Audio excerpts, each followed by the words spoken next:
Hey friends, it's me, Em again, and welcome back to my channel where we talk about all things sinister. If you are interested in true crime, or if you like all things horror related, make sure you hit that like and subscribe button. That way you can join me for some morbid conversation. Now, first things first, I am feeling significantly better than I was the last time I recorded. You can still hear it in my voice a little bit. It's moving out of my sinuses and down into my throat and my chest, but it's on its way out. I feel much better. It's just running its course. So you might still hear it in my voice, but hopefully it is a little bit better than last time, and hopefully my energy level's a little bit better than last time because I am feeling significantly better. Now, while I was down sick, I killed time laying on the couch reading true crime and mystery stories, and I came across the one that we are going to be talking about today. And honestly, it is so bizarre and it's so weird, and it it's a missing persons case that ended up getting solved. Like, they found the guy. But when they solved the missing persons case, it actually opened up more questions than answers. And so I'm going to pre-warn you guys, this is a weird one. It has a lot of questions to it, and I'll be honest with you, I don't really have any of the answers at all. But it's fun to look into, it's fun to speculate over, it's fun to discuss, and so that's what we are going to be doing today. I'm going to give you the brief outline of this story, and then you guys can feel free to tell me what you think down in the comments. So our story begins on January 31st, 1993, which is actually Super Bowl Sunday, and it takes place in a place called Amarillo, Texas. Now, in Amarillo, Texas, Karen Lewis and her 9-year-old daughter Lauren arrived back at their home from a weekend-long trip to Dallas, Texas, where they spent the weekend shopping. When they got home, the TV was turned on, the VCR was on and recording from where Karen's husband, David, had set it to record the Super Bowl. There was freshly made sandwiches in the refrigerator. David's watch and his wedding ring were on the kitchen counter. Everything seemed normal, but David wasn't home. Originally, Karen thought maybe he might be working late, maybe he went to a friend's house to watch the Super Bowl game. She wasn't too concerned about it. However, when David did not come home that night, the following day, Karen did go to the police station and report David as missing. David was a practicing attorney in Amarillo, and he was also an active church member and Sunday school teacher. He was a chairman to the Boy Scouts of America. He worked with charities, and he was overall described as a kind and genuine guy. He was a stand-up family man, so the fact that he disappeared without saying anything to his wife or to his parents was very suspicious. Not only that, but David had previously mentioned to Karen that he believed he was a danger, but he would never elaborate to her anything more than just that. So David's family honestly thought that the danger might be related to his job as an attorney. He may have had a client from his past, maybe either as an attorney or the short period of time where he worked as a judge, that was upset with him. You know, attorneys aren't always the most well-liked people. But not only that, David was due to fly to Dallas in order to present on a deposition from his previous law firm against a very wealthy client. And David made it known that even if it got his previous law firm in trouble, David was going to be honest, and David was going to stick to his guns, and David was going to talk about any wrongdoings that the law firm had done. So his family thought maybe that might be related to not only the danger David thought that he was in, but also potentially why David was missing. So investigation formally began on February 2nd when police began to look for clues as to what happened to David. And the first thing that they found was that David's car was parked outside of the Potter County Courts building. And when they looked into his car, underneath the floor mat, they found his car key and his house key, which kind of weird.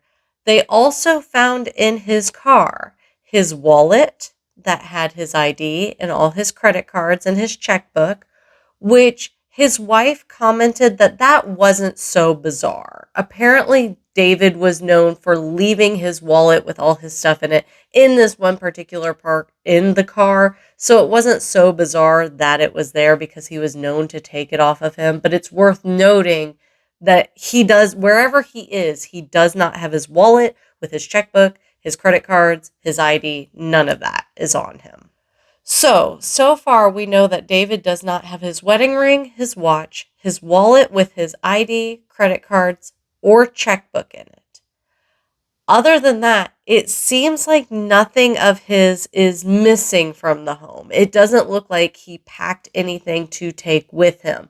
Like I said, his car keys and his house keys were taken from the home, but they were found in the car. It doesn't look like anything is really missing so far. One of the first clues that police found was that there were 2 plane tickets that were purchased under David's name. One plane ticket was from Dallas to Amarillo, which happened to be the same journey that his wife and daughter had taken the day he went missing. Even stranger, the ticket was for that same day. So in theory, it looked like David may have been traveling from Dallas to Amarillo the same time that his wife and daughter were traveling from Dallas to Amarillo.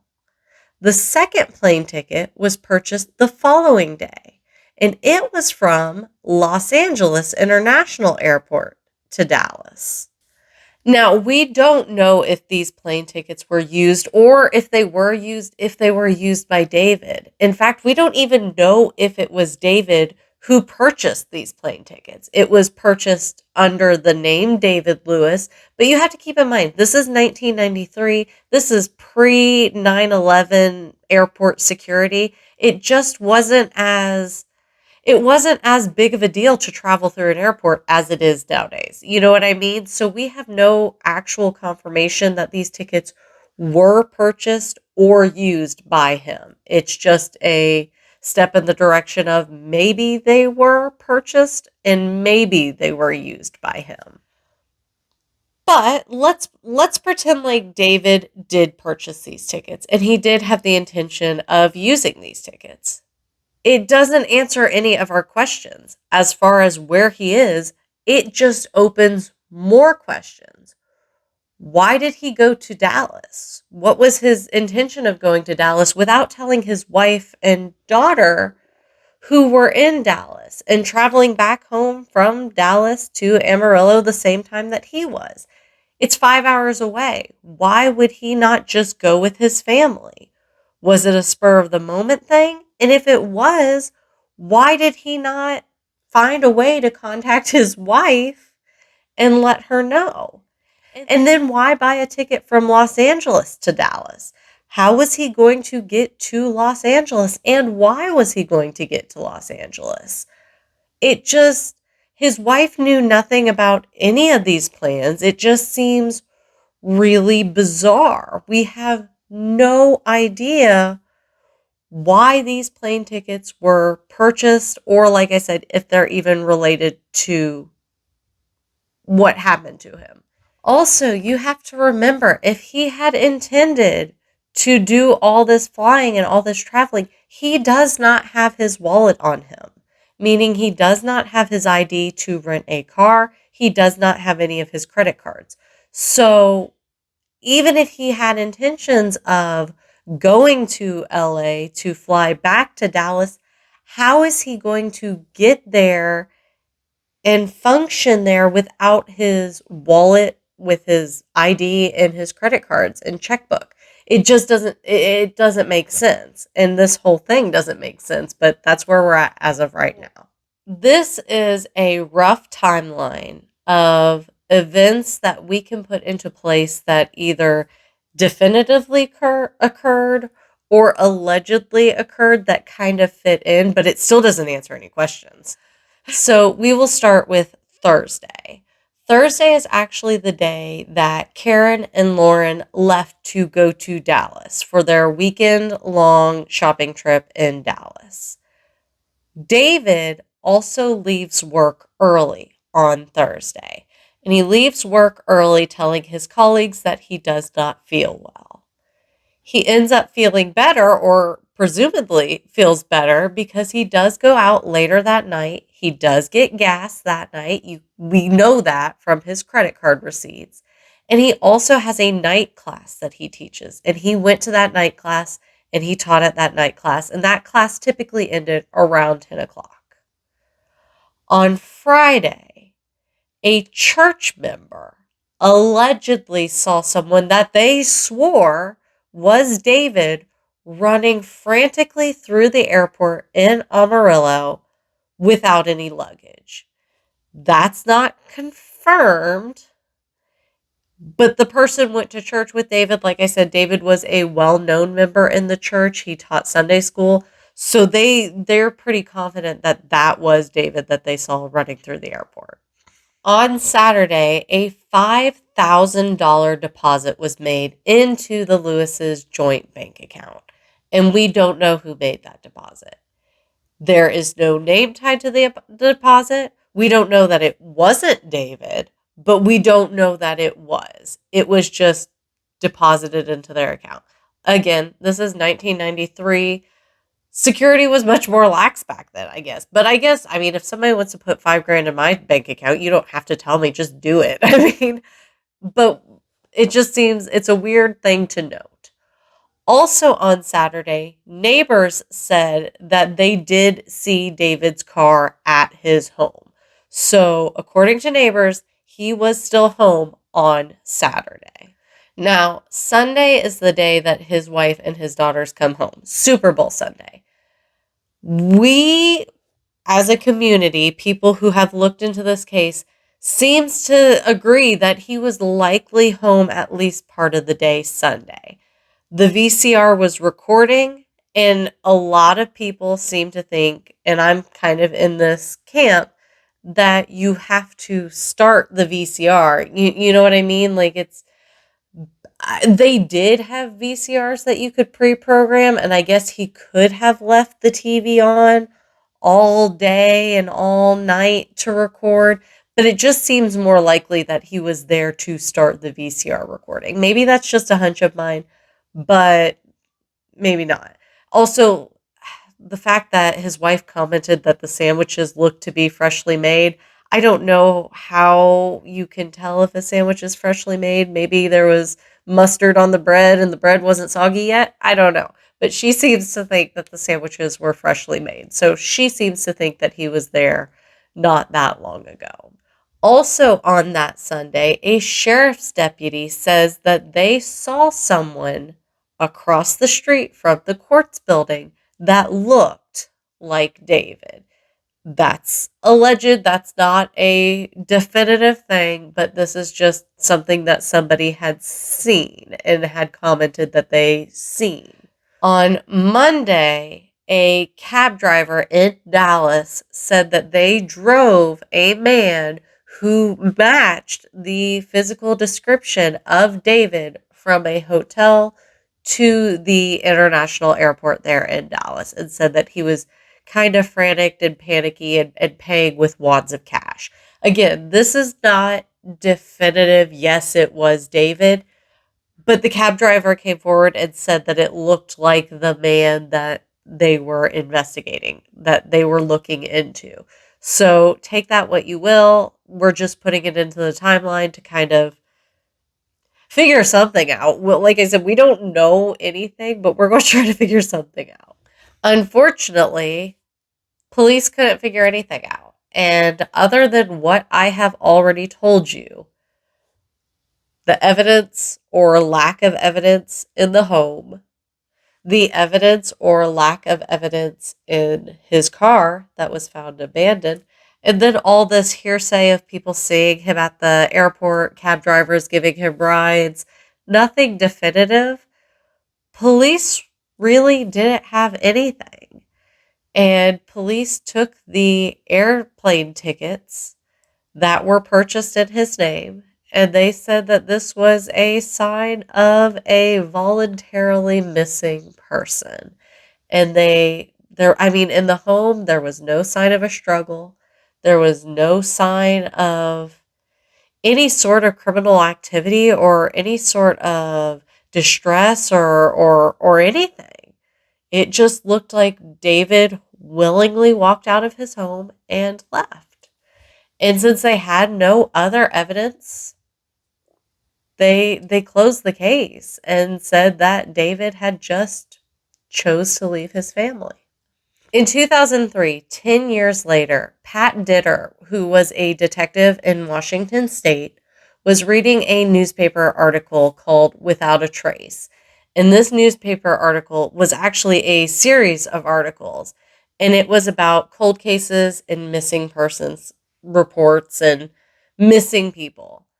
And it reminded Pat Ditter of a case that they had in Washington state about a decade ago. On February 2nd, 1993, police arrived on the side of Route 24 in Washington state near Moxie and found a deceased man dressed in a military-style clothing and boots.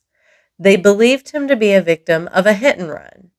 He had no drugs or alcohol in his system, and he carried no ID on him. So, inspired by this series of newspaper articles, Ditter decided to see if he could make any headway on this case from 10 years earlier. And he took to Google and he started to look up missing persons to see if he could match a missing person with this John Doe that they had in Washington state. And he started punching in details about the man that they had found, his height, his weight, his hair color, anything that they had, basically physical appearance on this guy. And after about a week, they narrowed it down to a couple potential people that this John Doe could be. And Pat Ditter kept going back to one same guy, David Glenn Lewis.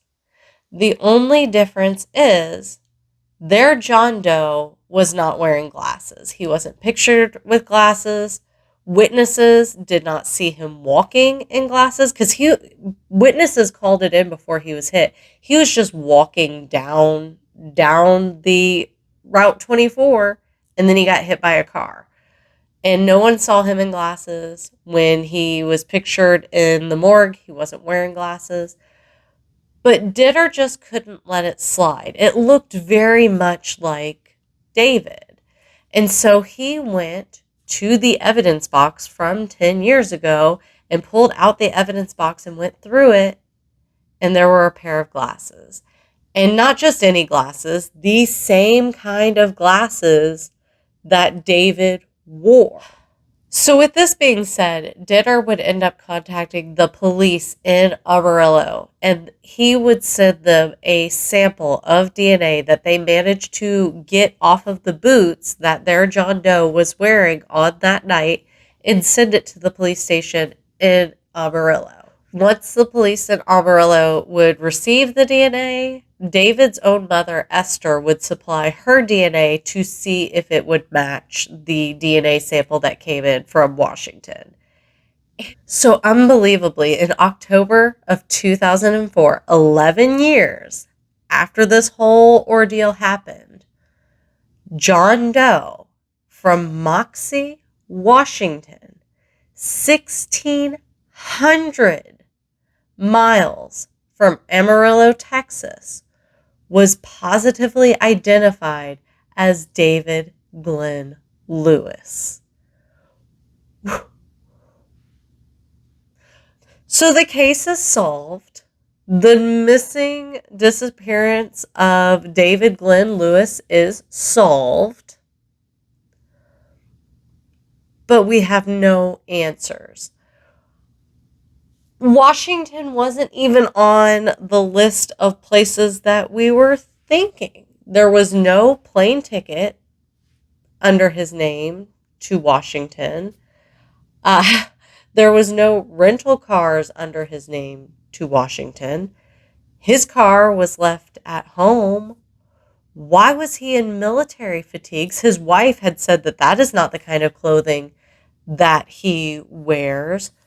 Why would he just up and leave his family without telling his wife and daughter? He was a family man. He was like the American Brady Bunch family man. And he just left his family and wound up 24-hour car drive away. That's 24-hour car drive away. Was the hit and run genuinely an accident? Or David thought that he was in danger? Was it something more sinister? Was it a hit? Like, no pun intended, but like an actual hit? And if so, all the way in Washington, like they followed him all the way in Washington, was he brought to Washington? Was he kidnapped? Did he go willingly? There was no signs of a struggle at the home. In fact, it looked like David was going to be coming back home. I mean, he had food in the refrigerator, the TV was running. There was no signs that he didn't plan on returning home. There was no bag packs, there was no missing clothes, toothbrush, nothing. Huh. So, unfortunately for the curious kittens and all of us, any questions that we have likely did die with David that day. If we haven't figured out now what he was doing in Washington, odds are we aren't going to figure it out. His wife and family says that he had no ties to anything in Washington. He didn't know any people. He had nothing to bring him to Washington.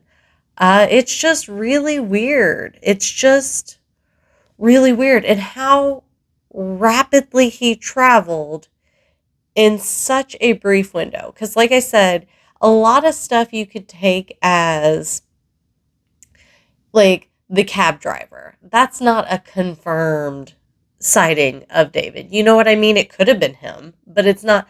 But, like, I feel like his neighbors saying, yeah, his car was here yesterday. I feel like that's a pretty good indicator that, yeah, his car was there yesterday. I mean, you kind of pay attention to your neighbors. You're aware of your neighbors. And if it was multiple neighbors saying, yeah, his car was here, then to me, that tells me he was at least there on Saturday. I feel like he was there on Sunday too, because setting the VCR to record, and then the guy, the guy who's David, not just the guy, but John Doe, before we knew he was David, he dies in a hit and run on February 2nd. So 2 days after his wife and daughter come home and report him missing, the day the investigation formally begins, he's hit by a car and killed 1,600 miles away with no reason to be 1,600 miles away. Anyway, that one's a little bit more lighthearted. Yeah, somebody still dies, and that's very unfortunate, but it doesn't seem like a murder, but maybe it was. Like, maybe it was a hit on him, but it just seems like such a stretch for the hit to travel 1,600 miles to kill him. But there's no real explanation that explains all parts of this story. So, I don't know. I read that while I was sick and while I was recovering. I lay down on the couch and I'm reading all these weird stories and stories that I want to talk to you guys about. And I came across that one and it was just so weird. And I'm interested to know if you've heard that story before. And if you have, make sure you give me any of your theories down below. Talk it through with me because this one boggles my mind. It just boggles my mind. It's a weird one. Anyway, friends, it's starting to come out in my voice. I haven't talked this extendedly since getting sick, and it's starting to come out in my voice. So I'm going to cut this one short a little bit with my outro. Make sure you're subscribed to the channel. Turn on your post notification bells if you want to be notified the next time I sit down here for another morbid chat. And until next time, like I always say, friends, take care, stay safe, and I'll talk to you later, all right? Bye.